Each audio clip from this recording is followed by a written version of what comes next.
በስመ አብ ወወልድ ወመንፈስ ቅዱስ አሐዱ አምላክ። በስመ አብ ወወልድ ወመንፈስ ቅዱስ አሐዱ አምላክ። በስመ አብ ወወልድ ወመንፈስ ቅዱስ አሐዱ አምላክ አሜን። የአባቶቻችን አምላክ የቸርነት ባለቤት ቸሩ እግዚአብሔር ከዚህ ሰዓት ከዚህ ዕለት ያደረሰን ቅዱስ ስሙ የተመሰገነ ይሁን። እንዴት ዋላችሁ?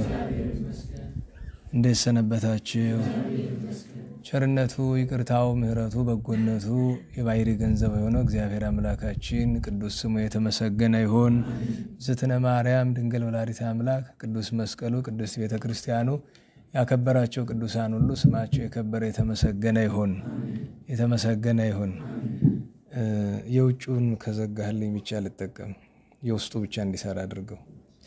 ምክንያቱስ ሰው ውጭ ሳይኖር ለማን ነው የውጭ እንደዚህ ማጓ ምን ከፍተው? ሰው ለማደንቆር። ሰው ምን አደረገ? በየቤቱ ያነብ ያነባል፣ ሚተኛ ይተኛል፣ ስራው የሚሰራ ስራውን ይሰራል። ሳይፈልግ ልናደንቆር አይገባንም አይደል? አርብ ሲቸግረን ውጭ አዳራሽ ሞልቶ ውጭ ሲቀመጥ ካልሆነ በቀር ሰውና አለፈቃዱ ማደንቆር ስለማይገባ ነው። ለሁሉም እግዚአብሔር አምላካችን የምናስተውልበትን አእምሮ በቸርነቱ ያድለን። እንግዲህ ዛሬ የሚያስተምሯቸው የነበሩ ተከታታይ ትምህርቱ የቤተክርስቲያን ታሪክ ነበረ።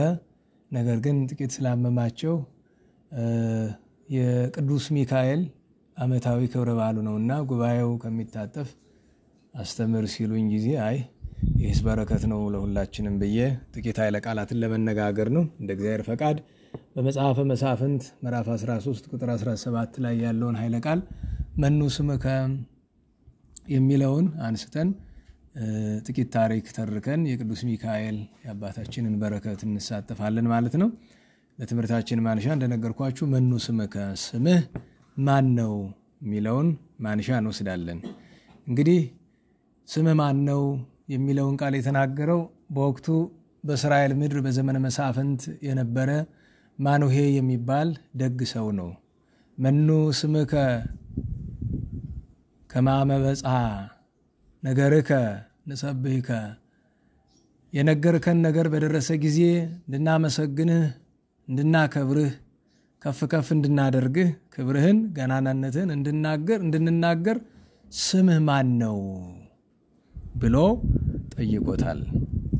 ይሄ ማኑሄ የተባለ ደግ ሰው እስራኤላውያን መከራ በሚቀበሉበት በዚያ ወራት በተለይ ኢሎፍላውያን ስልጥነውባቸው እስራኤልን በሚያሰቃዩቸው ዘመን የነበረ ቅዱስ ደግ ሰው ነው።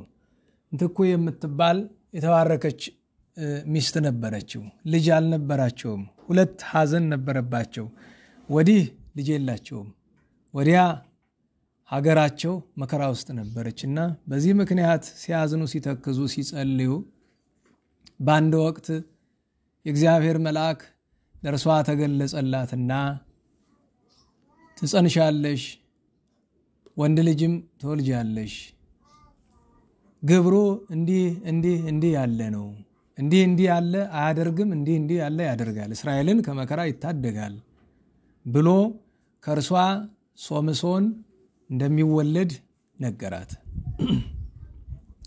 ሲነግራት መብላት ያለባትና የሌለባትንም ጨምሮ ከምን መጠበቅ እንዳለባት አስጠንቅቋታል። ይህንን ሰምታ ለባሏ ብትነግረው ያየችው ምን እንደሆነ ለመረዳት እሱም ወደ እግዚአብሔር ጸለየ። እባክህ ለሚስቴ የገለጥክ አምላክ ለእኔም ግለጥልኝ፣ ለእሷ እንዲታያት ያደረግከውን መንፈሳዊ አካል እኔም እንዳየው አድርገኝ ብሎ ለመነ። ኋላ ድጋሚ ሲገለጥ ለሱም ተገለጠለትና የምስራቹን ነገረው፣ አስተማረው። በመጽሐፈ መሳፍንት ያለውን አጭር ታሪክ ከአማርኛው መጽሐፍ ቅዱስ ላንብብላችሁ። አንዳንድ ጊዜ በቃል መተረክ ያሰፋልና ለማሳጠር ሲባል ላንብብላችሁ። እንዲህ ይላል። የእስራኤልም ልጆች በእግዚአብሔር ፊት እንደገና ክፉ ስራን ሰሩ። ደህና ዋላችሁ። የእስራኤልም ልጆች በእግዚአብሔር ፊት እንደገና ክፉ ስራን ሰሩ። እግዚአብሔርም በፍልስጤማውያን እጅ 40 ዓመት አሳልፎ ሰጣቸው። 40 ዓመት አሳልፎ ሰጣቸው። ከዳን ወገን የሆነ ማኑሄ የሚባል አንድ የሶራ ሰው ነበረ። ሚስቱም መካን ነበረች። ልጅም አልወለደችም ነበር። የእግዚአብሔርን መልአክ ለሴቲቱ ተገልጦ እንዲህ አላት፣ እነሆ አንቺ መካን ነሽ፣ ልጅም አልወለድሽም፣ ነገር ግን ትጸንሻለሽ፣ ወንድ ልጅንም ትወልጃለሽ። አሁንም ተጠንቀቂ፣ የወይን ጠጅንና የሚያሰክር መጠጥንም አትጠጪ፣ ርኩስ ነገርንም አትብይ። ይሄ እህቶቻችን ነፍሰ ጡር ስትሆኑ አልኮል አትጠጡ የምትባሉበት ምክንያት ሃይማኖታዊ እንደሆነ እወቁት። ይኸው ነፍሰ ጡር ሴት አልኮል አትጠጣም፣ ነውር ነው። እንዲያው እንኳን ነፍሰ ጡሯ ሌላኛዋስ እንዲያው መደበኛዋ ሴት እንዲያው ምን ሊያደርግላት ትጠጣለች? አይ ወይን ጥሩ ነው በኮካ ኮላ ምናምን ሲፈረፈር እያለ መጠጥ ራሱን የሚያለማምድ ሴት አያለሁኝና ጥሩ አይደለም እሱ። እነሆ ትጸንሻለሽ፣ ወንድ ልጅንም ትወልጃለሽ፣ ልጁም ከእናቱ ማኅፀን ጀምሮ ለእግዚአብሔር የተለየ ናዝራዊ ይሆናልና በራሱ ላይ ምላጭ አይድረስበት፣ እርሱም እግዚአብሔርን ከፍልስጥኤማውያን እጅ ማዳን ይጀምራል። ሴቲቱም ወደ ባሏ መጥታ አንድ የእግዚአብሔር ሰው ወደ እኔ መጣ፣ መልኩም እንደ እግዚአብሔር መልአክ እጅግ የሚያስደነግጥ ነበረ። ልብ በሉ፣ እግዚአብሔር መልአክ መሆኑን አልተረዳችም። የእግዚአብሔር ሰው መጣ አለች። የእግዚአብሔር ሰውነቱን ተረድታለች። ግን እንደ መልአክ የሚያስደነግጥ ነበረ። ከወዴት እንደመጣ ጠየቁት፣ እሱም ስሙን አልነገረኝም አለችው። አሁን ይሄ ነው እንግዲህ ኋላ እሱም ስሙን የጠየቀበት ምክንያት። እርሱም እነሆ ትጸንሻለሽ፣ ወንድ ልጅንም ትወልጃለሽ፣ እንግዲህ የወይን ጠጅንና የሚያሰክር መጠጥን አትጠጪ፣ ርኩስ ነገርንም አትብይ፣ ልጁ ከእናቱ ማኅፀን ጀምሮ እስኪሞት ድረስ ለእግዚአብሔር የተለየ ናዝራዊ ይሆናልና አለኝ ብላ ነገረችው። ማኑሄም ጌታ ሆይ ወደኛ የላከው የእግዚአብሔር ሰው እባክህ እንደገና ወደኛ ይምጣ፣ ለሚወለደውም ልጅ ምን እንደምናደርግ ያስገንዝበን፣ እሷ ነግራው የለ ቢሉ የበለጠ ለመረዳት አባቶቻችን ምን ይላሉ? ከፈረሱ አፍ ይባላል አይደል? ነናዋላችሁ ወሬ ከአንዱ ወደ አንዱ ሲሄድ ወይ ይቀንሳል፣ መረጃ መልእክት ከአንዱ ወደ አንዱ ሲሄድ ወይ ይቀንሳል ወይ ይጨምራል። መንፈስ ቅዱስ ያደረበት ሰው ካልሆነ ወይ ይቀንሳል ወይ ይጨምራል። ስናወራ ሳናጋንን ማውራት እንችላለን ወይ ሳናኮስስ አይሆንልንም እኮ። እኔ ራሱ ታዘበዋለሁ። ስናወራ ሳናጋንን ወይ ሳናኮስስ አንችል። ለምሳሌ ስለምንወደው ሰው ከሆነ የምናወራ እናጋናለን። ስለማንወደው ሰው ከሆነ ደግሞ ዝቅ እናደርገዋለን። እንዲህ ብሎ ወደ እግዚአብሔር ለመነ። እግዚአብሔርም የማኑሄን ቃሉን ሰማ። የእግዚአብሔርም መልአክ እንደገና በእርሻ ውስጥ ተቀምጣ ሳለች ወደ ሴቲቱ መጣ። ባሏ ማኑሄ ግን ከእርሷ ጋር አልነበረም። ሴቲቱም ፈጥና ሮጠች፣ ለባሏም እነሆ አስቀድሞ ወደ እኔ የመጣው ያ ሰው ዳግመኛ ተገለጠልኝ ብላ ነገረችው። ማኑሄም ተነስቶ ሚስቱን ተከተለ። ወደ ሰውየውም መጥቶ ከሚስቴ ጋር የተነጋገርክ አንተ ነህን አለው። መልአኩም እኔ ነኝ አለው።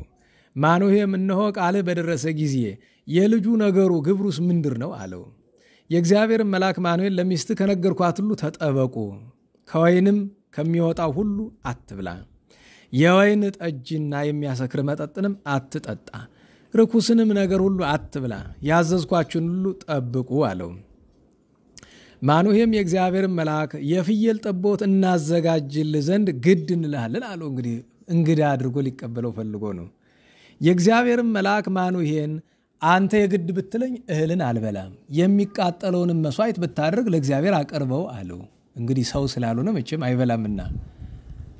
ማኑሄም የእግዚአብሔር መልአክ መሆኑን አላወቀም ነበር። እስከዚያ ድረስ አልተረዱም ነበር። ማኑሄም የእግዚአብሔርን መልአክ ነገርህ በደረሰ ጊዜ እንድናከብረህ ስም ማን ነው አለው። የእግዚአብሔርን መልአክ ስሜ ድንቅ ነውና ለምን ትጠይቀኛለህ አለው። ማኑሄም የፍየሉን ጠቦት የእህሉን ቁርባን ወስዶ በድንጋይ ላይ ለእግዚአብሔር አቀረበው። መልአኩም ታምራትን አደረገ። ማኑሄና ሚስቱም ይመለከቱ ነበር። ነበልባሉም ከመሰዊያው ላይ ወደ ሰማይ በወጣ ጊዜ እግዚአብሔር መልአክ በመሰዊያው ነበልባል ውስጥ ወደ ሰማይ አረገ። ማኑሄና ሚስቱም ተመለከቱ፣ በምድርም በግንባራቸው ወደቁ ይላል። እግዚአብሔር አምላካችን ስለ ቅዱስ ቃሉ የተመሰገነ ይሁን።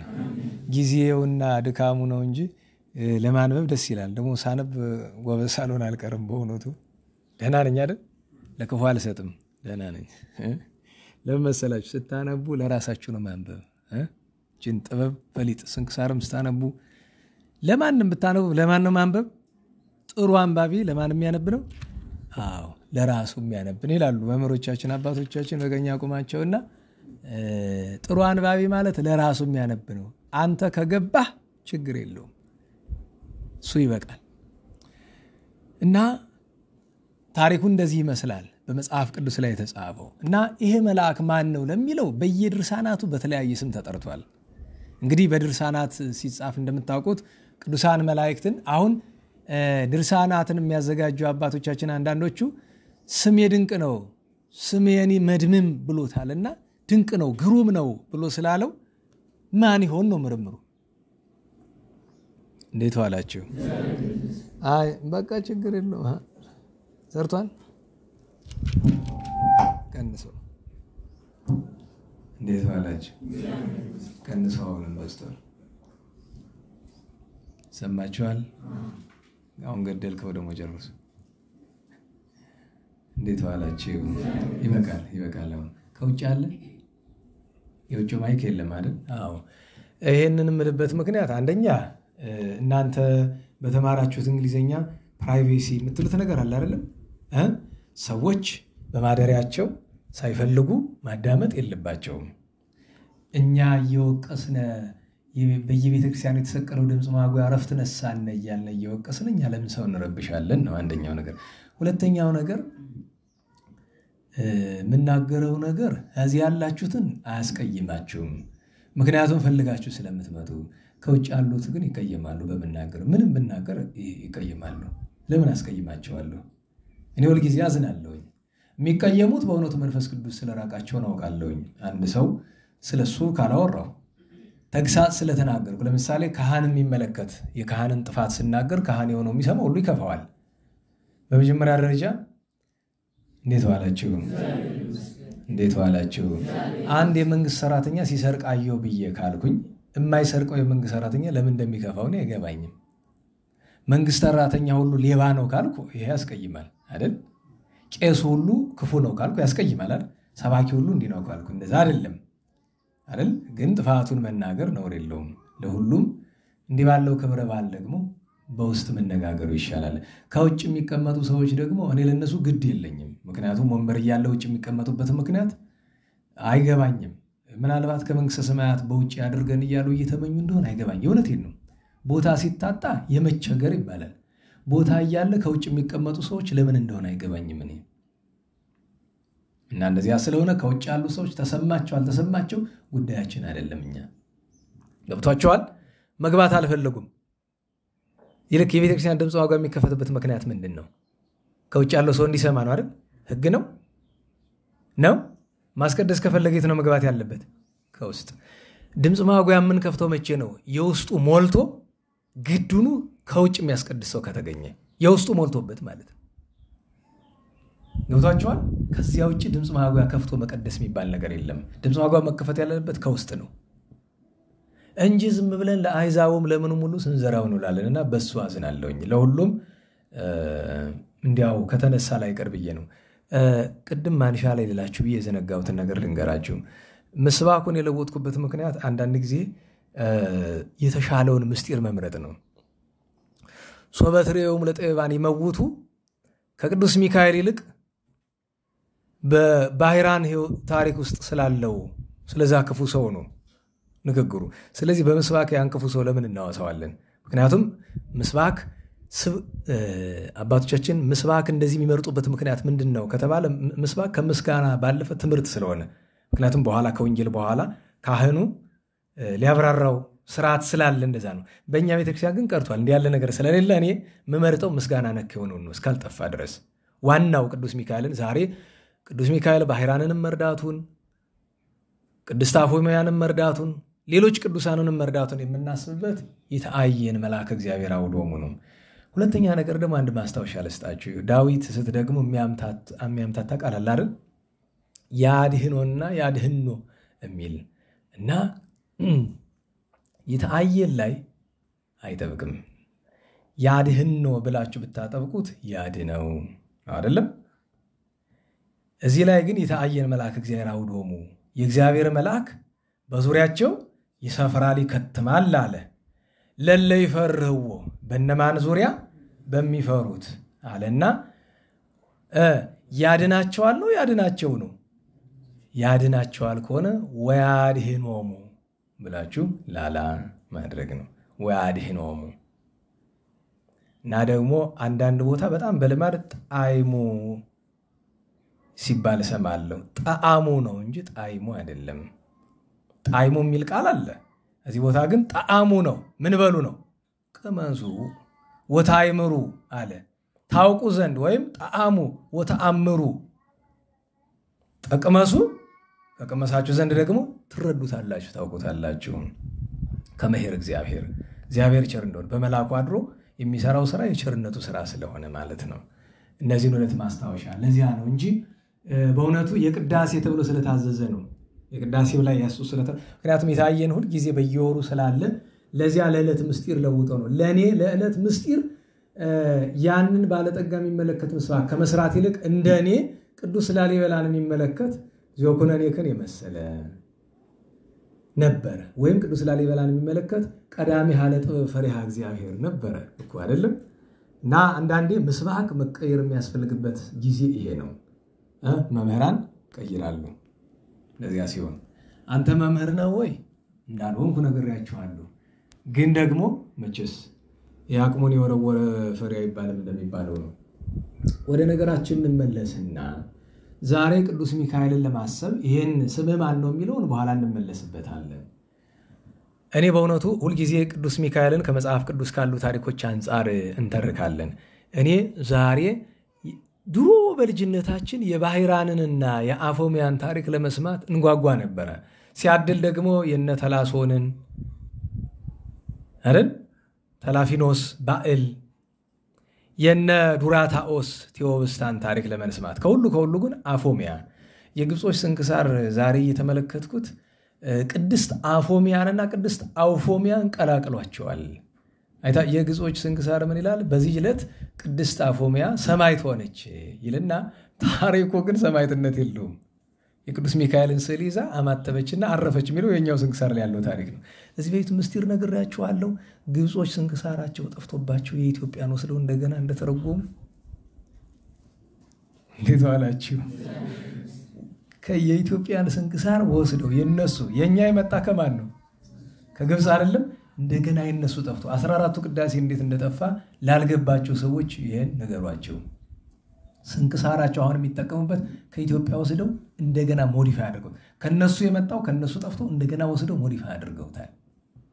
የሚያሳጥሩትን አሳጥረዋል፣ የሚቀንሱትን ቀንሰዋል፣ የሚጨምሩትን ጨምረዋል። የሚያሳዝነው ነገር ግን ሲወስዱ አንድም የኢትዮጵያዊ ቅዱስ ታሪክ እዛ ውስጥ እንዳይካተት አድርገዋል። አቡነ ተክለ ሃይማኖት ድሮ ሆኑ ከነሱ ታሪክ ውስጥ ስለነበሩ እሱ ብቻ ታገኛላችሁ እንጂ አታገኙም። አንዳንድ እንኳ ቢኖሩ ለምሳሌ ትናንት ዓመታዊ በዓላቸው ያከበርንላቸውን ቅዱስ ከትናንት ከረፍታቸው ይልቅ በማን ታሪክ ላይ ነው ገብቶ የምታገኙት? በዛሬው ታሪክ ላይ። የዛሬው የ12 ስንክሳር አይታችሁት ከሆነ የቅዱስ ቄርሎስ ዘእስክንድርያ ታሪክ ላይ ጳጳስ ሊሾሙ ሄደው በአስቄጥስ በረሃ 2 ወር ደከሙ። ማንን እንሹም እያሉ ሲሉ እዚያ ውስጥ ሀብተ ትንቢት ያለው አንድ ገብረ ኢየሱስ የሚባል ጻድቅ መነኩሴ ያገኙ ይላል አይደል?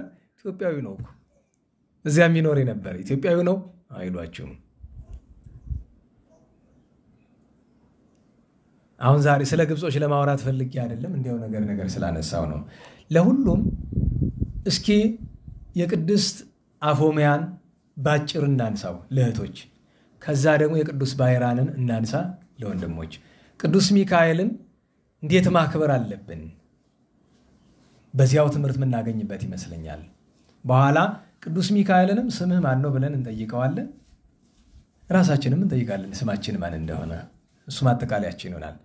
ቅድስት አፎሚያ ባጭር በትዳር ውስጥ አስተራኒቆስ የሚባል ባል የነበራት ልጅ የሌላት ከባሏ ጋር በስርዓት የምትኖር በጾም በጸሎት በሰጊድ በምጽዋት የምትኖር ምጽዋት ስትሰጥ ደግሞ ቅዱስ ሚካኤልን እመቤታችንና መድኃኒታችንን እየዘከረች ማለት ነው። ከባለቤቷ ጋር እንዲህ ያደረጉ በበጎ ስራ ሲኖሩ ባሏ ጥሪ ደረሰው። ጥሪው ሞት ነው። ሊሞት ሲል አንድ ልመና አለኝ አላት። ትእዛዝ ቢሉት ይቀናል። ምንድነው ንገረኝ አለች። አደራ እነዚህን 3ቱን በዓላት ዝክር እንዳታቆሚ። ይሄ ነው ኑዛዜ ማለት ነው። ደህና ዋላችሁ። ኑዛዜ ይሄ ነው እንዳታቆሚ። ሴት ናት እንዳታቆሚ አላት። እንኪያስ እኔም አንድ ልመና አለኝ አለችው። ምንድነው አለ? የቅዱስ ሚካኤልን ስዕል አስልልኝ እባክህ አለችው። እሺ አለ። በሕይወተ ሥጋ እያለ ሳይሞት ነፍሱ ሳይወጣ አሳልላት። እሱም አረፈ፣ በክብር ተቀበረ። ታሪኩ በጣም ሰፊ ነው። ከስንክሳር ይልቅ በድርሳነ ሚካኤል ያለው ድርሳነ ሚካኤል ብታነቡ ታውቁታላችሁ። ታሪኩ በጣም ሰፊ ነው። ታሪኩ ውስጥ የምትመለከቷቸውን ግን አንዳንድ ቁም ነገሮች ልንገራችሁ። አንደኛው ትልቁ ቁም ነገር ቅድስት አፎሚያን ያስመሰግኗት ነገሮች ምንድን ናቸው ከተባለ በአጭር 3 ነገሮች ናቸው። 1 በእግዚአብሔርና በመልአኩ ላይ ያላት መታመን ይገርመኛል። 2 ለምጽዋት ያላት ስፍራ ይገርመኛል።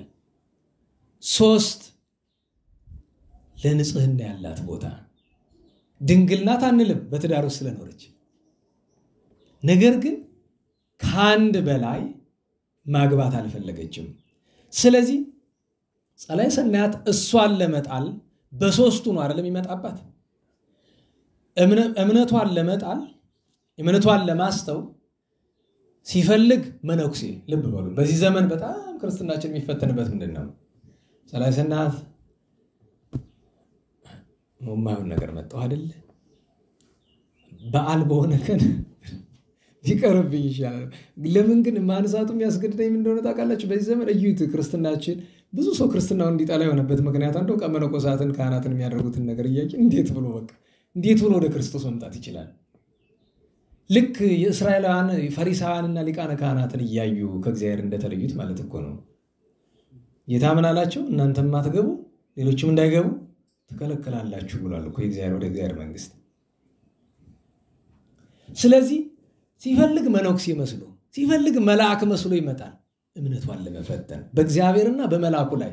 ምክንያቱም አስቡት፣ መነኩሴ መጥቶ ሲያናግራት እንዴት አንድ መነኩሴ እሱ በድንግልና እየኖረ እንዴት አንዲት ሴት ድጋሚ እንድታገባ ይመክራታል? መልአኩ ነው መጥቶ ምጽዋቷን እንድተው ባልሽ ጸድቋል ምን ጭንቅ። በነገራችሁ ላይ ለሞት ሰዎች ምታት የምናስፈታ እኮ ይኮነናሉ ብለን ብቻ አይደለም፣ ቢኮነኑም ባይኮነኑ ፍታት እናስፈታለን። በነገራችሁ ለምሳሌ እንደነንታ ጥበቡ ያሉ በቅድስና ይኖሩ የመላእክትን ኑሮ የኖሩ አባቶቻችን ፍታታቸው አልተደረገም። የና አባ ተክለ ማርያም አልተደረገም። ለምን? ስለሚኮነኑ አይደለም። ያን ማድረግ መጀመሪያ ማንን ነው የሚጠቅም? እንዴት ዋላችሁ? አረ እግዚአብሔር ይመስገን።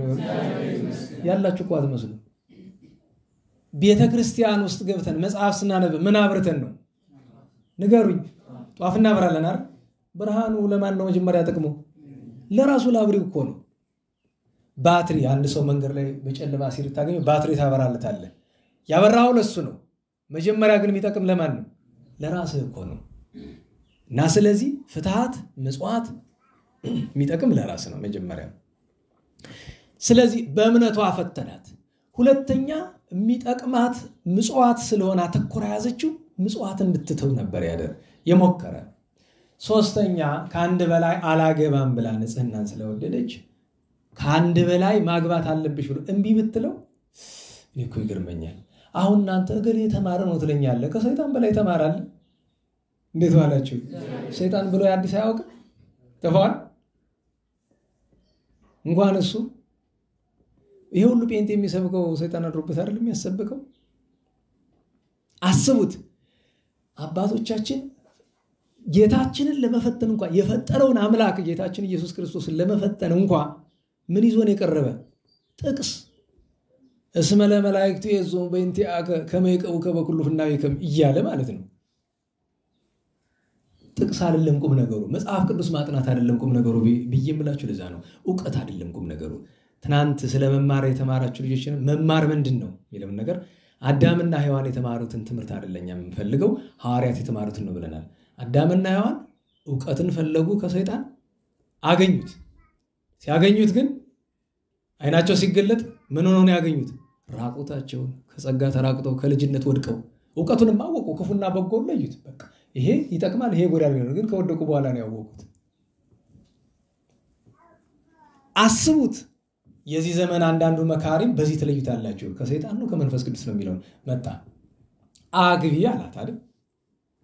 አንድ ጊዜ መነኩሴ መስሎ አንድ ጊዜ መልአክ መስሎ አይ ሁለተኛ አላገባም ብላ የአርጋብና የመንጢጣትን ታሪክ ነገረችው አይደል? የኦፈ መንጢጥንና የርግብ ነን። ባሏ በሞተባት ጊዜ ምላሷን ሰንጥቃ ለሚመጣ ወንድ ሁሉ እሱ ነው የምታሳየው አይደለም? ርግብ ወፈመንጢጥ እንደዛ ነው የሚያደርጉት። ለምን? በቃ ባሌ ሞቷል፣ ሁለተኛ አላገባም ነው። እኛ ከእንስሶች እናንሳለን ወይ ብላ ስትለው አይደለም፣ ያልተረዳሽው ነገር አለ። ቆይ ላስረዳሽ ይላል። ምንድን ነው የምታስረዳኝ? እንዴ አንቺ ከአብርሃም ከያዕቆብ ከዳዊት ብሎ እንዲያው ተወዳዳሪ የሌላቸውን ኃያላን ጻድቃን ይጠራላታል። አብርሃምን ርዕሰ አበው የጻድቃን ሁሉ አባትን፣ ያዕቆብን የእስራኤልን አባት፣ ዳዊትን የጻድቃን ነገስታትን አባት ጠርቶ እነዚህ ሁሉ እኮ ከአንድ በላይ አግብተዋል ይላል። አንድ ልብ አድርጎ እንዴት ዋላችሁ? አብርሃም ጻድቅ ነው አይደለም? ተናገሩ። ያዕቆብ ጻድቅ ነው አይደለም? ቅዱስ ዳዊትስ? ነገር ግን እነዚህን ቅዱሳን ሁለት ወይ ከዚያ በላይ ስላገቡ እንነቅፋቸዋለን? እንዴት ዋላችሁ? እንነቅፋቸዋለን? አንነቅፋቸውም። ነገር ግን እንመስላቸዋለን? አንመስላቸውም። ልብ ብላችኋል? አልተነቀፉበትም፣ ግን አልተመሰገኑበትም። እንዳትረሱት። ቅዱስ ዳዊትን ብዙ ሴት ስላገባ አብርሃምን ከ3 ሴት ስለወለድክ ብሎ የሚያደንቅ መጽሐፍ አለ? ያዕቆብን 2 ሚስትና ከ2 የሚስቱ አገልጋዮች ስለወለደ የሚያደንቀው አለ? እነዚህ ቅዱሳን ከዚህ ሁሉ የወለዱበት ምክንያት አለ። ከኃጢአት ያልተቆጠረባቸው ምክንያት አለ። ግን ከጽድቅ ገብቶ ደግሞ አይቆጠርም።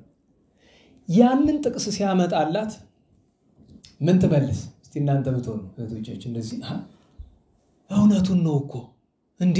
እኔ ከቅዱስ ዳዊት እበልጣለሁ እንዴ? እኔ ከቅዱስ አብርሃም ከቅዱስ ያዕቆብ እበልጣለሁ እንዴ? አይደለም ስታስቡ አይ ይህ ሰው የሚጠቅስልኝ ከብሉይ ኪዳን ነው። ለነገሩ ከአዲስ ኪዳን ብትልም አጅሬ ሲንጎዳጎዳ አያጣም። ግን ኋላ ምን አለችው? ከዚህ ሁሉ ጭቅጭቅ አንተ በእውነት እግዚአብሔር መልእክተኛ ነህ አለች። አዎ አላት። ማኅተም የት አለ? ምልክት መስቀል የት አለ? ንጉሥ መልእክተኛውን ሲልክ ዓለም ማኅተም አይልከውም። አንተ መልእክተኛ ከሆንክ መላእክት ሁሉ ክንፋቸው ተመስቀል አላቸው አይደል? እንደዚያ ነው። አቤት አቤት ወንድ ናት ልል ነበረ፣ ግን ዞሮ ሴት ናት። የእውነቴን በቃ ሁሉን መሳሪያውን ስላራገፈችበት መጨረሻ ሀብቶ ምንድን ያደረጋት? ሄዶ ጎሮሯል። አደፋፈሩ አንተ ሰይጣን ምድር ላይ ይመታል ወይ? አረ ይጨረግዳል። ሄዶ ጎሮሯን አነቃት። ቅዱስ ሚካኤልን ጠራችው። መጥቶ ገርፎ ምን አለው? አለ ጊዜ አታጥፋኝ ባክህ፣ ፈጣሪ ታግሶናልና እስከ ዳግም ምጽአት ታገሰኝ፣ አታጥፋኝ አለ ጊዜ አለ። የለም አለቅህም ብሎ ሲለው በጌታ ሕማማት እማጸናለሁ አለ። እንደዛ ይላል። አባ አካውህንና ቅዱስ አሮንን እኮ እንደዛ ብሏቸዋል አይደለ? በጌታ ሕማማት ብለ አይ ሰይጣን እንኳን የክርስቶስን ሕማማት መማፀኛ ሲያደርገው የዛሬ አንዳንዱ ሰው ያስገርመኛል። እዚያ ለቆ ሰደደው። ቅዱስ ሚካኤል በዚህ ዕለት ቅድስት አፎሚያን ምንድን ያላት? በስራተኪ ደስ ይበልሽ። ለምን? ዛሬ ትሞቻለሽ፣ ትሄጃለሽ ከኔ ጋር ተዘጋጅ አላት።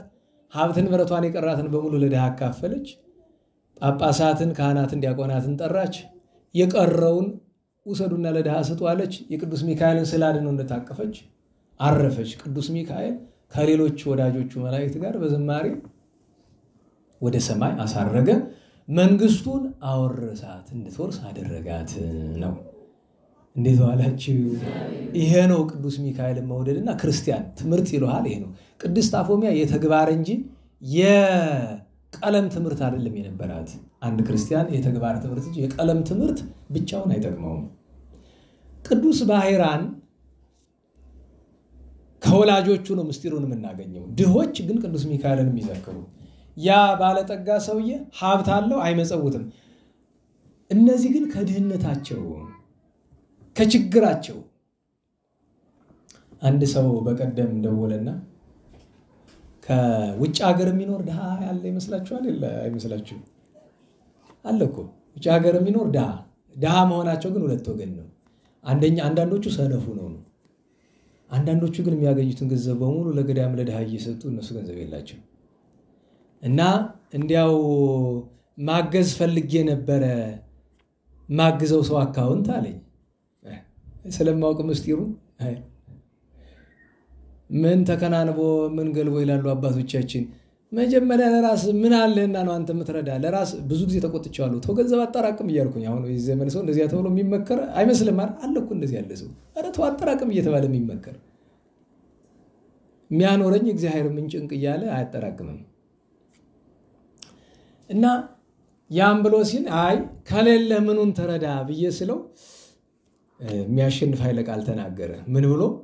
ካለኝ በረዳ ምን ጽድቅ ይሆነኛል ከሌለኝ እንጂ ብሎ። በዚህ ማንን መስሎ አየሁት? ዛሬ እረፍቱ የምናከብረው ቅዱስ ላሊበላን።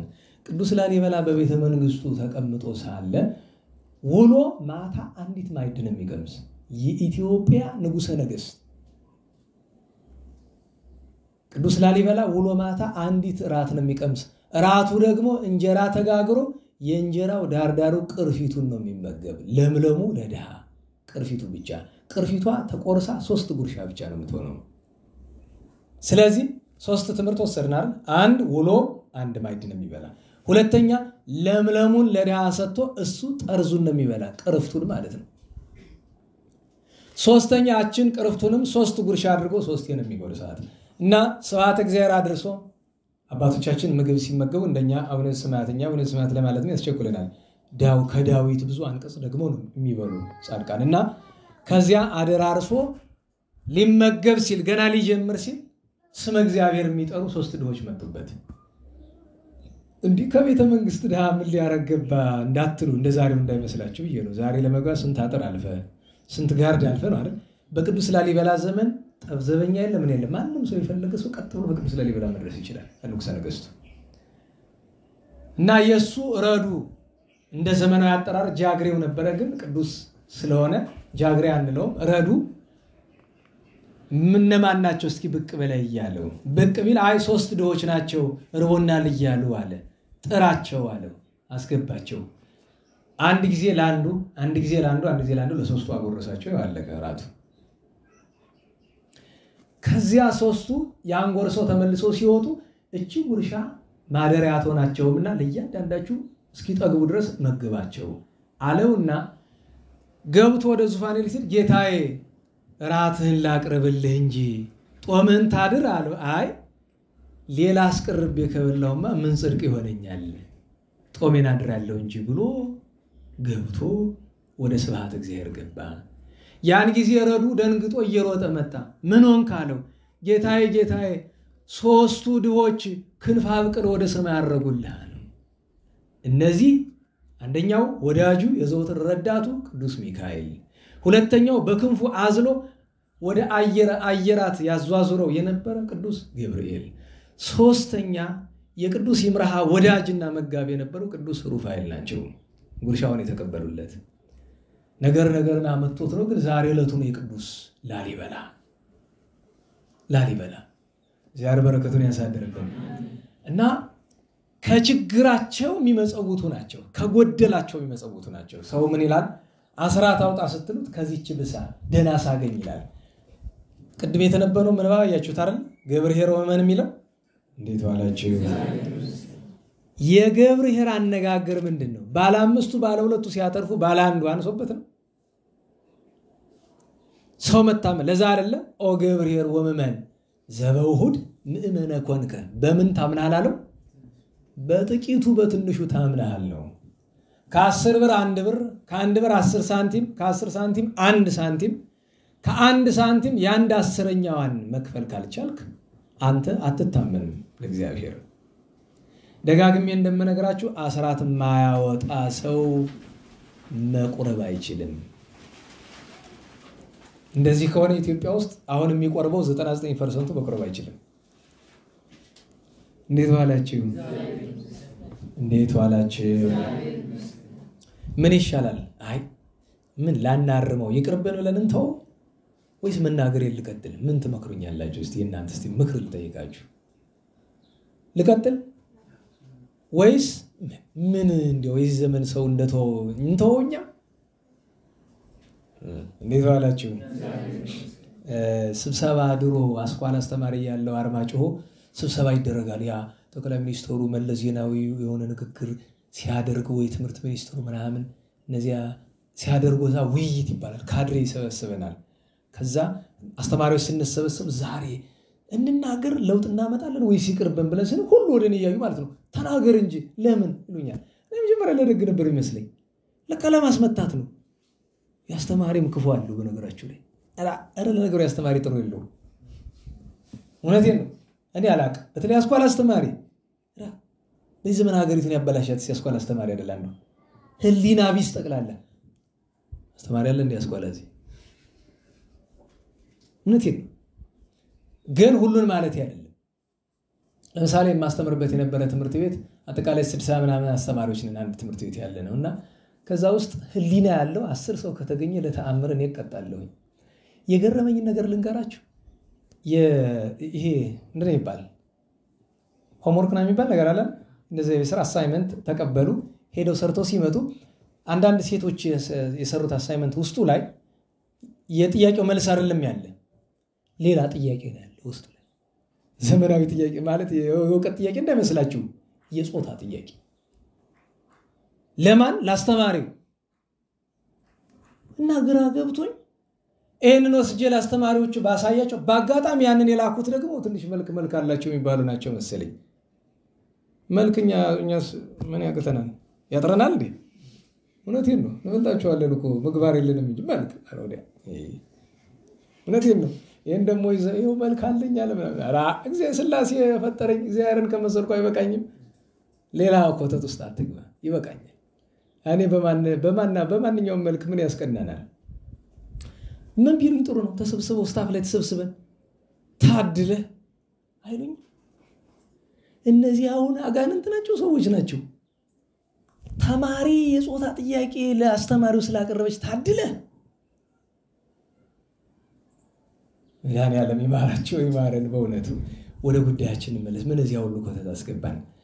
ለሁሉም ያስራቱን ነገር አንድ ጊዜ ተናግሬ ያልፋሉ። ሌላ ጊዜ እንመለስበት ይሆናል። እነዚህ ሰዎች ከደህንነታቸው ሲመጸውቱ ባል ሞተ፣ ሚስት ቀረች። ግን በአጋጣሚ ባሏ ሲሞት ነፍሰ ጡር ናት።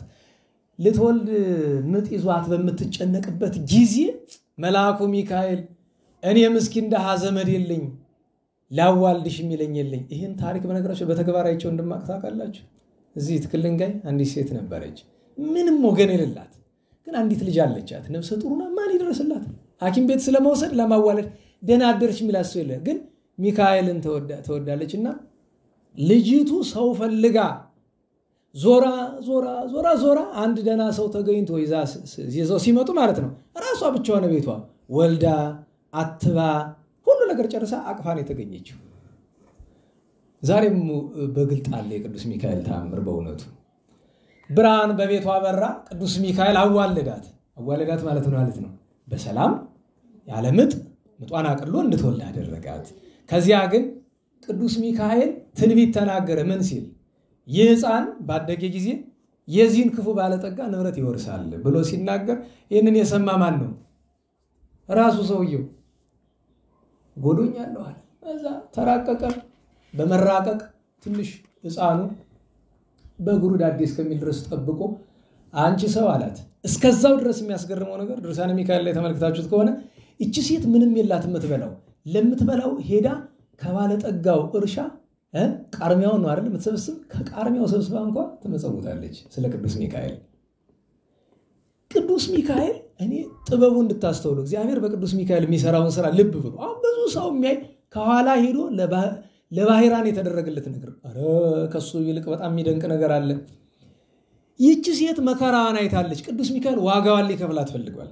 ስለዚህ ያ ባለጠጋ ሕፃኑን ለመግደል ብሎ 20 የወርቅ ዲናር ልስጥሽ ስጭኝ ላሳድገው አላት። ቅዱስ ሚካኤል ለሷ ሊከፍላት ፈልጎ ነው።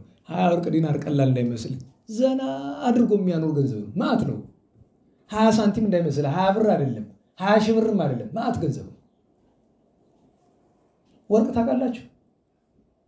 ሄዳ ስብስብ የወርቅ ቀለበት አይታችሁ አታውቁም? ትናንት ተሰብስበው አንተ ችጋር ገብቶብህ ነው ብር ቀለበት የለበስ ይላል። ወጥሮዳ አይደለም ግን ወርቅ ነው እኮ 20 ወርቅ ነው። ወርቅ እንግዲህ ከገባችሁ ወርቅ ነው። ያንን ልስጥሽ አላት። ስጠኝ እንካ ሰጠችው። እሷ በዛ ዲናሯ ደህና ኗሪ ሆነች። ምጽዋቷን እየመጸወተች ዝክሯን እየዘከረች ከዚያ በሳጥን አድርጎ ቁልፉን ለብቻ በሌላ ስፍራ ሐይቅ ውስጥ እሱን ደግሞ መሃል ከማዕበሉ ላይ ጣለው። ቅዱስ ሚካኤል እያለ ማዕበል ብትለው ምን ነው እግዚአብሔር አባቶቻችን ይላሉ አይደል? በማዕበል በሞገድ መካከል እግዚአብሔር ጎዳና አለው አይደል? ኢሳይያስ ተናግሯል። ኋላ እግዚአብሔር ቸርነቱ በዚያ ማዶ ደግሞ አንድ የበግ እረኛ አለ። የበግ እረኛ ማለት በጉ የራሱ ነው፣ ተቀጥሮ ቢሰራ አይደለም፣ የራሱ በግ ነው። ገንዘብ አለው በመጠኑ ግን ምን የለውም፣ ልጅ የለውም። ናውረድ ይለዋል ሚካኤል፣ ናውረድ ልጅ አምጣ ስጠኝ እያለ ደግሞ ያ ደግሞ እዚያ በባህር ዳርቻ ላይ ያለ ያዋል ዋኝቶ ያመጣዋል። ገንዘብ መስሎት ነበር፣ ቢከፍተው ከገንዘብ የበለጠ ልጅ ነው። ደስ አለው፣ አሳደገው። የማይዘረከብ ክቦ ሲል ባህራን አለው። ባህር ያመጣለት ሲሳይ ስለሆነ 20 ዓመት አሳደገው። በ20ኛ ዓመቱ ያ ባለጠጋ ከዚያ ሀገር እንግድነት ሄዶ ባህራን እንዲህ ባህራን ውጣ ባህራን ግባ እያለ ሲያዘው ይሰማል። እንዴት ያለ ስም ነው ደግሞ! ለምንድነው ባህራን ያልከው? ከባህር ስላገኘሁት። መቼ? የዛሬ ዓመት። በምን አገኘው? በሳጥን። ሳጥኑን እንዴት አደረከው? ቁልፉን ሳጣው ጊዜ እንደገና ሄጄ እርቦኝ ራት ልበላ አሳ ባስጠምድ አሳ ሆድ ውስጥ አገኘሁት፣ በከፍተው ተከፈተልኝ። የማይግዚአብሔር ስራ ነው። አይ ወይኔ ይሄማ ይሱ አይደለ አለ። አሁን እንደገና ድጋሚ ለመግደል ይሄን ልጅህን ስጠኝ ልላከው ወደ ሀገሬ በሰላም ይመለሳል፣ ለአንተ 20 ዲናር የወርቅ ዲናር ከፍላለሁ አለው። ልብ በሉ እቺ 20 ዲናር 20 ዓመት ሙሉ ያወጣት ወጪ ናት። ይሄ ሰውዬ ከፍያው ናት፣ ደሞዙ ናት። ቅዱስ ሚካኤል ደግሞ ለዚህ ሊያስከፍለው ነው። አስከፈለው። ደብዳቤ ጻፍ አድርጎ ውስጡ የሚመጣውን ሰውዬ ግደለው የሚል ጻፍ አድርጎ ሄድ አለው። ቅዱስ ባህራን የዋሃኑ ተሸክሙ መሄድ ከፍተን እንዳታይ ብሎታል። በምን ታውቋል ቢሉ እስከተወሰነ መንገድ ድረስ ጉበኛ ልኮበታል። ራሱን እያየ የሚሄድ እንዳይከስታት ሄዶ ጥቂት ቀን ሲቀረው ቅዱስ ሚካኤል በአምሳለ ሊቀ ሐራ በሰራዊት አለቃ አምሳያ በጎዳና ተገናኘው። አንተ ምንድነው ያዝከው አለው። ደብዳቤ። ወዴት ልትወስደው ነው? ወደዚህ ሀገር። ማን የላከ? ገሌ። በውስጡ ምን እንዳለ ታውቃለህ? ኧረ ጌታ አላውቅም። አምጣው አለው። እንዳይሰጠው ለሰው አትስጥ፣ አንተም አታንብብ ተብሏል። እንዳይከለክለው ፈርቶታል። በነጭ ፈረስ ተቀምጦ ሰራዊት አስከትቶ ሰራዊተ መላእክትን ፈርቶታል። አይዞ አልገልጥብህም አለው። ስጠኝ አለው። ተቀበለ። አንድም አንሳት አለው ይላል። አላት። እዚያች ላይ ደብዳቤዋ ተቀየረች። ምንም ጥሩ እኮ ነው። ያ ባለጠጋ ሰውዬ የሚገርማችሁ ያ ሁሉ ሀብት ብቻ እኮ አይደለም። ምን አለችው? እንደሱ ክፉ ያልሆነች መልካም ልጅ አለችው። እንዲህ ያለችውን ቢያገኝ ዘመን ወንድ ያገባል። ባይሆን ግን ልብ ለሌለው ወንድ ልብ ያለችው ሴት አትሰጠው። ለጅሉ ግን ጅልም ብትሆን ጅል ናችሁ እያልኩ አይደለም። ልትሆኑ ትችሉ ይሆናል አላውቅም። ግን ናችሁ እያልኩ አይደለም። ግን ጅልም ብትሆኑ ጌታዬ ልባሟን ስጠኝ፣ በጅል ላይ ጅል ጨምረህ እንዴት ብሎ ይሆናል በሉት። እንደዚያ ነው የሚባል። ጥሬህ በስል አድርገን እንደው ጌታዬ እባክህ ሲሆን ለእኔም ልብ ስጠኝ ያላችሁ ማለት እንደዚያ ነው የሚለምን። አዛ ይሄ የሚመጣው ሰውዬ ባህራን ይባላል። ወድጀዋለሁ፣ ልጄን አጋቡት፣ ይመጣል እንዳትሉኝ፣ እኔ ቆያለሁ፣ እዘገያለሁ። ብዙ ጊዜ ሀብት ንብረቴን በሙሉ አውርሱት በአደባባይ በህዝብ ፊት ኑዛዜ ነው ብሎ እነ ምልክቱ አስቀምጧል። ሄደ። ያ መጋቢው አየው፣ አጋባው፣ ዳረለት። በተክሊል ደግሞ ተዳረ። ሀብት ንብረት ወረሰ። አጅሬ ሰውየው ሲመጣ ይዘፈናል። አንተ ምንድነው የሚዘፈን ይላል። ልጅህን ያላከው እንግዳ አግብቶ ሀብት ንብረትን ወርሶ አለ። ፈረስ ወርዳለሁ ቢል እዚያው የተሸከመው ነገር ስቶ ወግቶ ገደለው። ሚስቱስ እላይ ደንግጣ ወድቃ ሞተች። ባህራን የሁሉ ነገር ሲደረግ ኋላ በራእይም ቢሉ በህልም ተረድቶ ቅዱስ ሚካኤል እንዳዳነ አውቆ ስዕሉን አሳለ፣ ደብሩን አሳነጸ፣ ቅስና ተቀበለ። በቅስና ሲያገለግል ኖሮ ባህራን ቀሲስ፣ ቅዱስ ባህራን ቀሲስ ተብሎ እግዚአብሔርን ሲያገለግል ቅዱስ ሚካኤልን ሲታመን ኖረ። እግዚአብሔር የቅዱስ አፎምያንም የቅዱስ ባህራንንም በረከት ያሳድርብን። እንግዲህ ይህን እንዲህ ብለን አጭር ከተረክን ዘንዳ እንደ እግዚአብሔር ቸርነት የቅዱስ ላሊበላን አጭር ነገር ልንገራቸው። ቅዱስ ላሊበላ በ1101 ዓመተ ምህረት ነው የተወለደ። በዚች ምድር የኖረ 97 ዓመት ነው። ያረፈ በ1198 ዓመተ ምህረት ነው። የነገሰ በ1157 ዓመተ ምህረት ነው። የንግስና ዘመኑ 40 ዘመን ነው። እናቱ ኪረወይላ በሌላም ስም ይጠሯታሉ ወልዳ ምንድነው የሚለው ሰላም ለላሊበላ ሐናጺ መቅደስ በጥበብ በረቀቀ ስልጣን ከመላእክት ከእግዚአብሔር በተረዳው ጥበብ 10 መቅደሶችን ሚስቱ ቅድስት መስቀል ክብራ 11ኛውን አንጸው ሐናጺ መቅደስ በጥበብ በእብን ይውስ አለ በደረቅ ደንጊያ ላይ እንበለ መሬት ርጡብ ያለ ጭቃ ያለ አፈር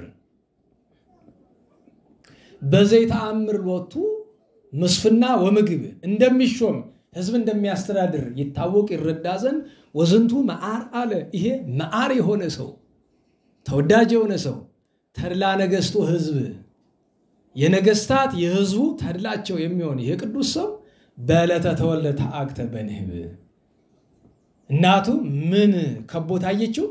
ንቦች ከበውት አይነድፉት ይልቁኑ እየላሱ ታየ። መርዝ መንደፍ ማለት ያ የሚጎዳውን የሚያሳብጠውን ነገር ሲያስገቡ ነው። እንዲህ አድርጎ ምን አለች ይባላል? ላል ይበላል አለች ይባላል። ላል በአገውኛ ቋንቋ መዓር አይደለም? እንዲያ ብላ ስም አወጣችለት። አንድም ሌላ ትርጉም አለው።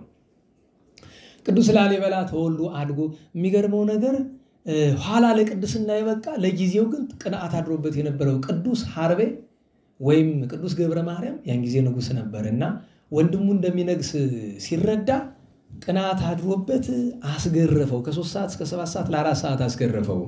መልአኩ ክንፉን ጥሎለት ሳይጎዳ ቀረ። ይሄኛው ወንድሙ ተጸጽቶ ይቅርታ ሲጠይቅ ሌላኛዋ እህቱ ግን መርዝ በጥብጣ ለቅዱስ ላሊበላ ላከችለት። የሱ አገልጋይ ዲያቆን ነበርና ዲያቆኑ መርዙን ጠጣው፣ ሞተ። ካፉ የወጣውን ያስታወከውን ያስመልሰውን ነገር ውሻ ቢለው ሞተ። በዚህ ምክንያት ይሄንን ያየ ለኔ መጣ ሞት እንዴት እንስሳውንና ዲያቆኑን ይገላል ብሎ ያን መርዝ በደንብ አድርጎ ጠጣው። ሰማዕትነት ይሁነኝ ብሎ እግዚአብሔር ግን ለረቂቅ ስልጣኑ ምን አደረገለት?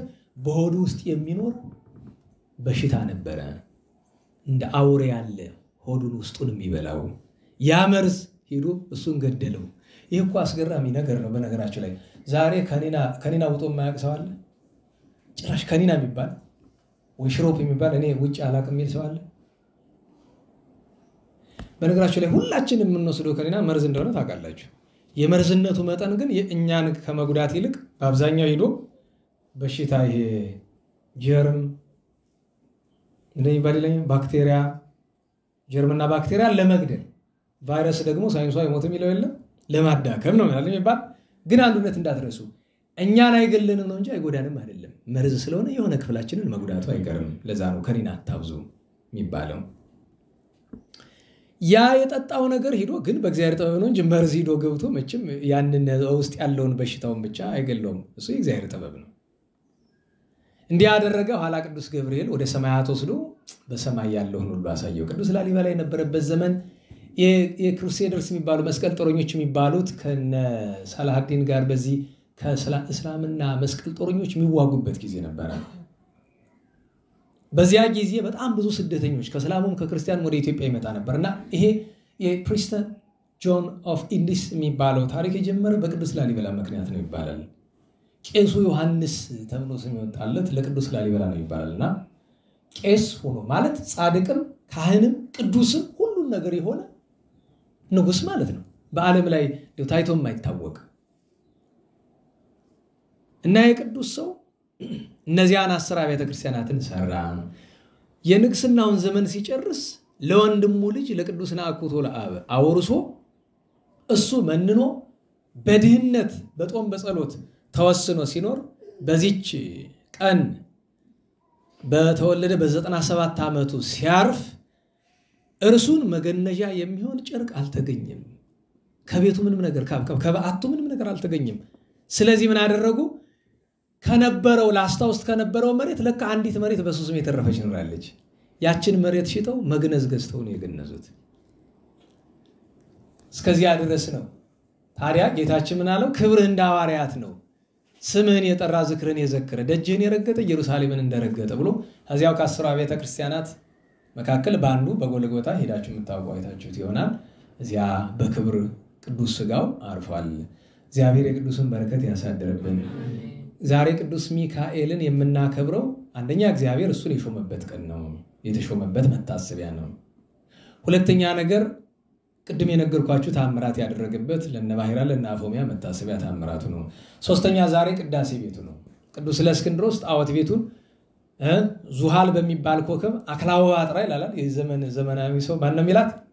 ክሊዮፓትራ እሷ የሰራችውን ጣዖት ቤት አፍርሶ በስፍራው የቅዱስ ሚካኤልን ቤተክርስቲያን ሰርቶ ቅዳሴ ቤቱ ከዘመነ ሰማዕታት በኋላ ለመጀመሪያው ጊዜ ቅዳሴ ቤቱ የከበረበት ስለሆነ ዛሬ 3 በዓል ነው። ታምራቱ፣ ቅዳሴ ቤቱና ሲመቱ ማለት ነው። እነዚህን የምናከብር።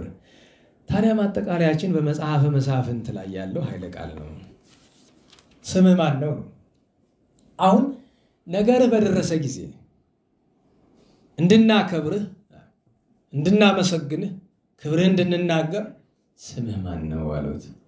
መሰረታዊ ጥያቄ ቅዱስ ሚካኤልን እንጠይቀው።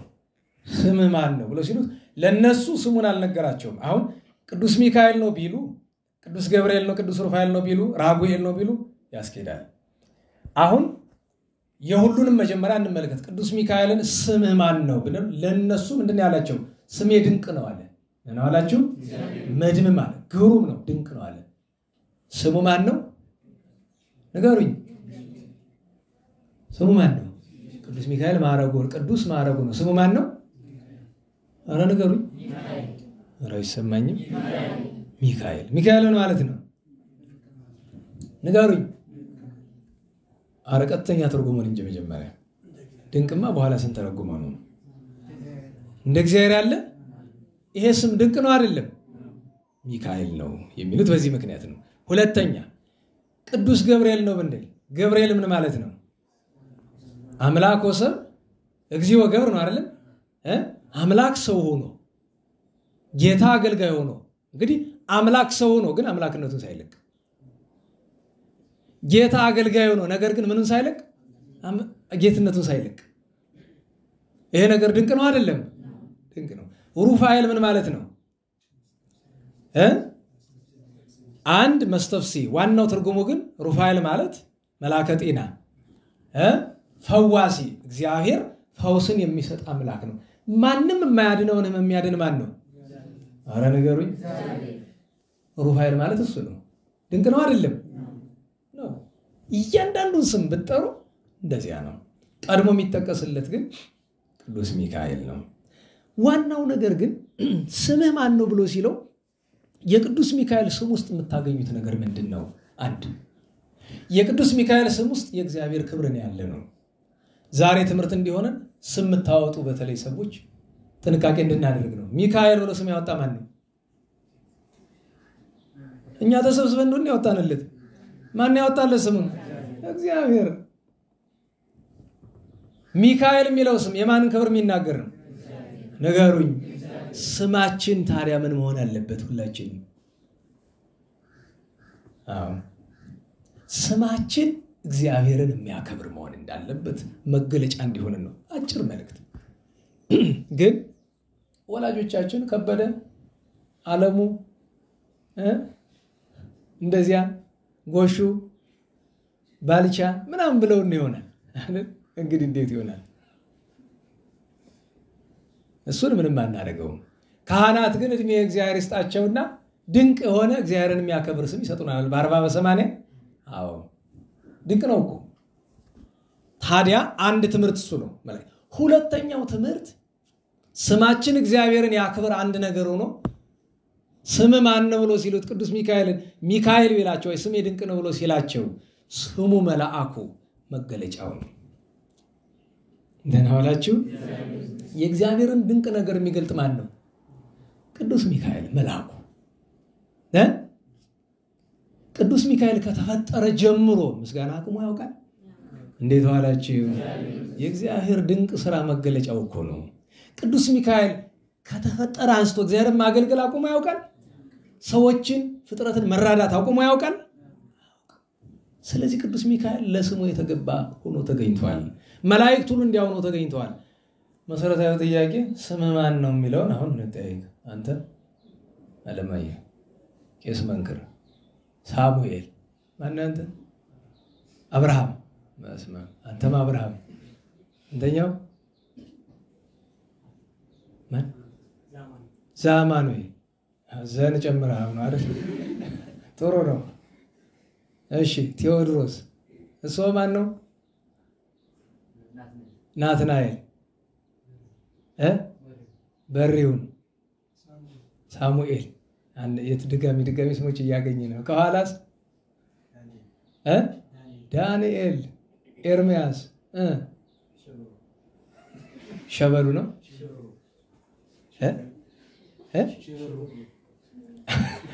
ቆይ አይደል? በነገር ላይ ተጽፎ ቢገኝ ሽብሩ ብሎ ነው ሰው የሚያነበው። በጣም በነገራችን ላይ ግሩም ባህላዊ ስም ነው። ቅድም የሆነ ስም ባጃጅ ላይ ተለጥፎ አየሁኝና እኔ አብሽ ብዬ ነው ያነበብኩት። ለካ አብሽ ነው። እና በነገራችን ላይ ይሄ ሞክ ማድረግ ይባላል። በሰው ስም ማሾፍ በጣም ነውር ነው። እንደዚህም ብሎ የጓደኝነት የመቀራረብ ጉዳይ ካልሆነ መሰለኝ። እሺ ቀጥሎ ማን? ላመነው። በነገራችን ላይ ላመነው ተብሎ አንድ ወዳጅ ያለ ላመነው አይሸሽም ተብሎ እንዲገጥም ተደርጎ የወጣ ስም ማለት ነው። እሺ አላብዛው በጣም እሺ። አጸደማ አይ መጠሪያው እንጂ ይኸው ነው። ፈትለወርቅ እሺ። አካል ሶሊያና የዚህ ዘመን ሰው ስሙ እንደዚያ ነው ይታወቃል። እሺ ኤፍራታ መልካም እንሶ ሰላማዊት። እንግዲህ አሁን የሁሉን ስም መጥራት ለምን አስፈለገ ትሉኝ ይሆናል። ስራ እንደ መፍታት ሊቆጠርም ይችላል። መሰረታዊው ጥያቄ ነገርህ በደረሰ ጊዜ እንድናከብርህ ነው። እግዚአብሔርን እንዴት ነው የምናከብርበት? አንዱ ምክንያት ምንድን ነው? የተናገረውን የማያስቀር የማያደርገውን የማይናገር። አሁን ምን ልድገምላችሁ? እንዲያውም አሁን ላስበላችሁ። እግዚአብሔር በሉ የተናገረውን አያስቀርም፣ የማያደርገውን አይናገርም። አያችሁ፣ ለታቁ ነገር በደረሰ ጊዜ አሉ። ለምን ተናጋሪው ማን እንደሆነ መታወቅ አለበት። ዛሬ እንደዚህ ተባለ፣ አባቶች ከበረሃ እንደዚህ ያለ መልእክት ላኩ። ማን? ሰው ለውሸቱ ምን የሚል ስም ይጣል? የበረሃ አባቶች ማን? እገሌ በል። ኋላ ደግሞ አባ ዘወንጌል ሰው ስለማያገኛቸው ደግሞ አባ ዘወንጌል ያለ ውሸቱን ያላሉትን ሁሉ የበረሃ አባቶች መልእክት ይላል። ውሸቱን እንደዚህ ተብሏል። የኛ ሰው ደግሞ ጥቅስ የዘመን ሰው ደግሞ ምንድነው? አንተ እንደዚህ ሆነ እንዴት አውቁ? በሬዲዮ ሰማሁኝ። አሁን በዚህ ዘመን ከሬዲዮ የከፋ ውሸት አምኖሮ ነው አሁን ሬዲዮን ምስክር የምታረጉ። አሁን ቴሌቪዥን ምስክር ይሆናል። አንዱ ሰውዬ የጻፈውን አንድ ስነ ጽሁፍ ሰው የጻፈውን እያየውና ብዙ ጊዜ መሪዎች የሚናገሩት እንትን ጥሩ ያልሆነው ተቆርጦ ነው በሚዲያ የሚቀርብ ይባላል። እና ሰውየው አይ ምናልባት እነዛ ጋዜጠኞች ይሄ ናላቸው ዙሮባቸው ጥሩ እየቆረጡ ነው እንዲህ መጥፎውን የሚያመጡት ማለት ምን ሰማው ነገር በሙሉ የሚቀፍ ነገር ነው። እና እንደዛ ብሎ የተናገረው አስገርመኛል። በርግጥ እንደዛ ሆኖ ሳይሆን ያው ነገሩ ምን እንደሆነ ይገባቸዋል። ግን አነሰም በዛም የክርስቲያን መገለጫው ምንድን ነው? የተናገሩት ከሚጠፋ የወለዱት ይጥፋ ነው። መቼስ ቢሆን ለቃል መታመን ነገሬ በደረሰ ጊዜ እንዲህ እገሌ እንዲህ ብሎን እንዲህ ተደረገልን ብለን እንድናከብርህ ስምህም ማን እንበል ነው። ድንቅነቱን ተነጋግረናል። እኛንም እኮ ስምህም ማን ልበል ነው። ስሜ ማን ነው? ስማችሁ ማን ነው? ምንድነው ስማችን? በዚህ ዘመን ሁላችን አንደኛ የየግል ስማችንን እናስበው፣ ለስማችን የሚመጥን ሰብዕና እንዲኖር እናስብ። ሁለተኛ ግን የጋራ ስማችን ምንድነው? ከዚያ የሚቀድመው ሰው አይደል? ለናውላችሁ ሰው አይደል? መጀመሪያ ሰው ነን። ፊዚካል ባለን አካላዊ የሆነ ገጽታችንን ማለት አይደለም። ሰው የሚለው መገለጫችን ይገልጠናል። አንድ ሰው ነኝ ለማለት በመጀመሪያ ደረጃ ከራሱ ማራቅ ያለበት ምንድነው? በዚህ ዘመን ሀገራችን የታመሰችበት ነገር ምንድነው? ንገሩኝ። ከጎንደር ብሶ ዛሬ በረድ ብሎ እንደሆነ እንጂ ቀበሌ ተከፋፍሎ የማይጣላ ነበር። አታስተውሱም? ይሄ ጋንግስተር ድብድብ ከዚህ ከጎንደር ከከተማው ሰፋ ሲል ደግሞ ምን ይሆናል? ሰሜን ደቡብ፣ ከሰሜንና ደቡብ ውስጥ ደግሞ ፋርጣ ለራሱ አሁን ደቡብ ውስጥ አይደል? እስቲ ለራሱ ከሰሜን ውስጥ ደግሞ በለሴው አንድ ወገን፣ ወገራ እንኳን ቆላ ደጋ ተብሎ ሁለት ነው አይደል? እስከዚያ ድረስ እኔ እኮ በነገራችሁ ላይ አንዳንድ ጊዜ አማራ ኦሮሞ እያለ የሚለውማ ሳይሻል ይቀራል። ለምን እስራኤላውያን አታስታውሱም? ከሮም ጋር ሲጣሉ ከሮም ጋር ሲዋጉ ይውሉና ማታ አንዱ ነገደ ዮሴፍ፣ ነገደ ስምዖን፣ ነገደ ሮቤል፣ ነገደ ይሁዳ እርስ በርሱ ሲዋጋ እኮ ነው የሚያድር ነበር። ለዛ እኮ ነው የተሸነፉበት አንዱ ምክንያት። እሱን ማስተዋል የሚገባን ዘረኝነት እስከ አጥንታችን እንደገባብን አታውቁም? እስከ አጥንታችን ድረስ የሌለው ሰው አይኖርም። ታውቁታላችሁ። በምን እንደሚታወቁታችሁ የፈለገ መንፈሳዊ ለሆነ ብትሉ የሆነ መጥቶ እናንተ ያላችሁባትን ሲነካ ይታወቃችኋል። ለና ዋላችሁ፣ እንዴት ዋላችሁ? ማንም ሰው አማራ፣ ኦሮሞ፣ ትግሬ፣ አገው፣ ጉራጌ ብሎ መሳደብ የለበትም፣ ነውር ነው። ነገር ግን እዛ ማዶ አንዱን ሲሳደብ ሳይሰማ አንተ ያለህበትን ትራይብ ሲናገር ከተሰማ ሷናት ዘረኝነት ማለት በዘረኝነት መናገር ብቻ አይደለም። ስሜቱ ራሱ ከተፈጠረ ያኛው ወንድም ሲሰደብ አንድ ሰው ኦሮሞ ተብሎ ወይ ትግሬ ተብሎ ወይ አማራ ተብሎ ወይ ጉራጌ ተብሎ ሲሰደብ ሳይሰማ ያንተዋ ሲሰደብ ከተሰማ አንተ ሰው አይደለህማ። በነገራችሁ ላይ አሜሪካውያን ምንድናቸው? ሰው። አውሮፓውያን ምንድናቸው? ሱዳናውያንም ሰው ናቸው። ሰው ነን። ከኔ ወገን ካልሆነ አይደለም ምንለው። በነገራችሁ ላይ ሀገራችን ሰው ነው ያጣች እንጂ አሁን ብዙ ሰው ይላል ምንድነው ከኛ ወገን ይሆንልን የሚቀጥለው መሪ ከኛ ወገን ከትግሬን የነበረ አላቀጥለው አሁን ከኦሮሞን ያለ አሁን ደግሞ ከኛ እንደዛ ነው አይደለም። እንደዛ ነው የምንፈልግኛ። ለምን ከሱዳን አይሆንም? እግዚአብሔርን የሚፈራ ሀገርን በሐቅ የሚያስተዳድር ይሁን። ለምን ከኬንያ አይሆንም? ምን አገባንኛ? ዋናው ሐቅ ነው። በክህነት ደረጃ እኔ ሱዳናዊ ካህን ቅድስና ካለው እኔ ሱዳናዊ ከመሆኑ ዩጋንዳዊ ከመሆኑ ምን አለኝ?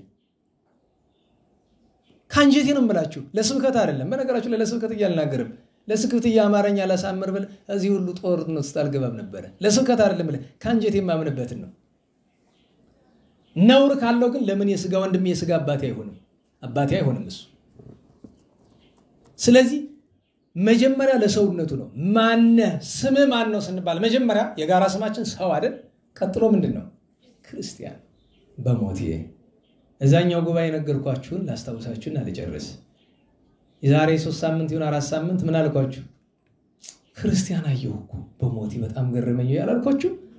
እዚህ ያላችሁ አንዳንዶቻችሁ ካልሰማችሁት እየምደግምላችሁ ክርስቲያን አይቼ ተገርሜ አንድ ቀን ይሄን በነገራችሁ ላይ ሲሰማ ብዙ ሰው ነው የሚገርመው። በተለይ እነዚህ ማያቀኝ ሰው ምን እያወራ ነው የሚል አይደለም።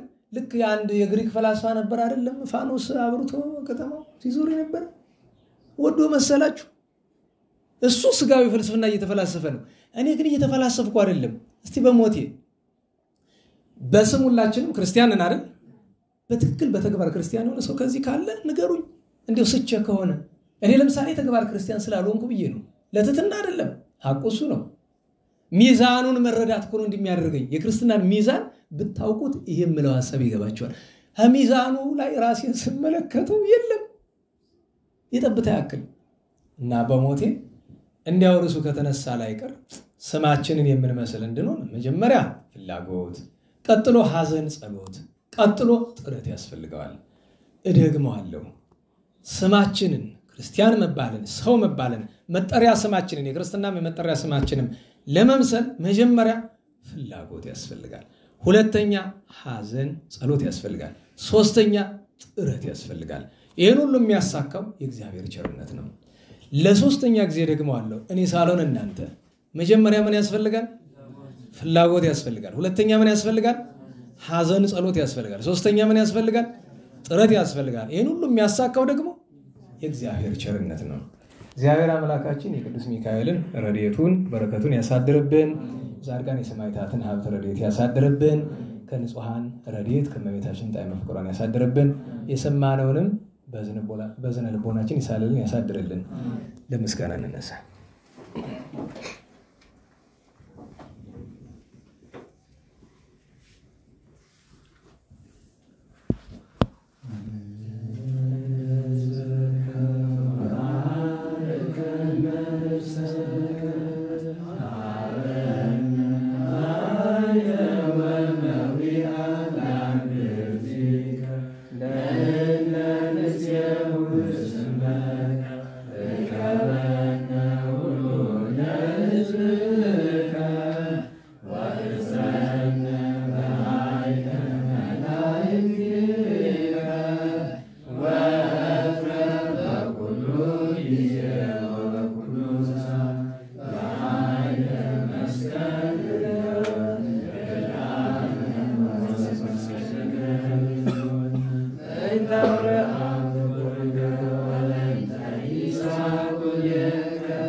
ለመምህራችን ቃልዎት ያሰማልን፣ የአገልግሎት ዘመናቸውን ይባርክልን፣ በሰላም ከርሞን ጊዜ ያደርስልን።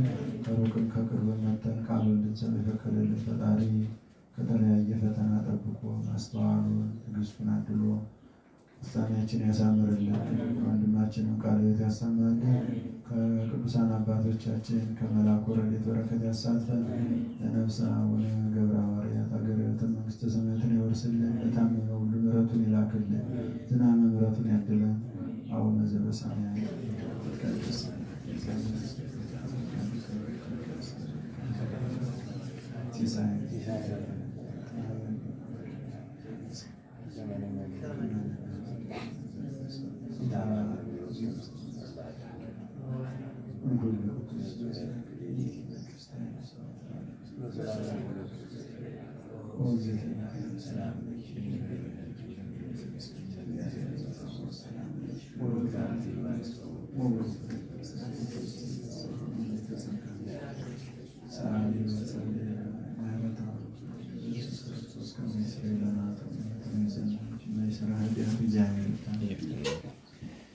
እግዚአብሔር ይስጥልን።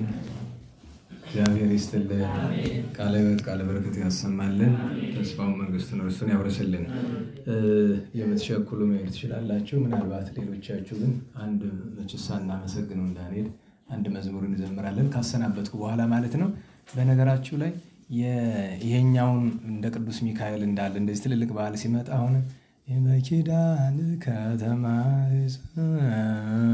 ቅዱስ ሚካኤል አበኩልነ ማለት ትችላለች። እዚህ ያው ደብሩ ስለሆነም ጊዜም አይለወጥም። ደብሩ ግን ሌላው ስፍራ በግል የምታደርሱ ካላችሁ ወይ ደግሞ እዚያም ሆኖ ሌላ ቦታ ማድረስ ስትፈልጉ ከደብሩ ያለውን በቃ ከደብሩ ያለውን ቅዱስ ዑራኤል ከሆነ ቅዱስ ዑራኤል እንደዚያ ተብሎ በእርግጥ አንዳንድ ስፍራ ላይ የማይገጥም ስላለ ትንሽ ወዝ መቀየር ያስፈልጋል። ቅዱስ ላሊበላ ለማለት አሁን ወዝ ካልቀየራችሁ አይመጣም፣ እሺ አይልም። ላሊበላን በስሙን ብቻ ብትጠሩትም አይመጣላችሁም፣ ቅዱስ ብትሉም አይመጣም። ግን ሌላ ወዝ አለው የራሱ። እሱን ለሁሉም ሌላ ጊዜ እንነጋገርበታለን። ቸር መድኃኔዓለም ሁላችንም የከርሞ ሰው ይበለን። እዚያ ያገለገሉ የደከሙ የወጡ የወረዱ ወንድሞቻችን መቼስ በልማድም ይሁን በፍቅርም ይሁን ለሁሉ ለደከመው ሁሉ እግዚአብሔር ዋጋ ጸጋ ያድልልን። እንክባት ሳይመታን እሾህ ሳይወጋን ኃጢአት ሳይሰለጥንብን በደልም ሳይገዛን የብርሃን መላእክት በፊት በኋላ በቀኝ በግራ እየጠበቁን ለጊዜ ወደ የቤታችን ለፍጻሜው ተስፋ ወደምናደርጋት መንግሥተ ሰማያት ከተከፈተች ገነት ከተነጠፈች ዕረፍት ከአባቶቻችን ርስት ሁላችንን በሰላም ያድርሰን። ስብሐት ለእግዚአብሔር ልዑል ወለወላዲቱ ድንግል ወለመስቀሉ ክቡር ዘሣህል አሜን።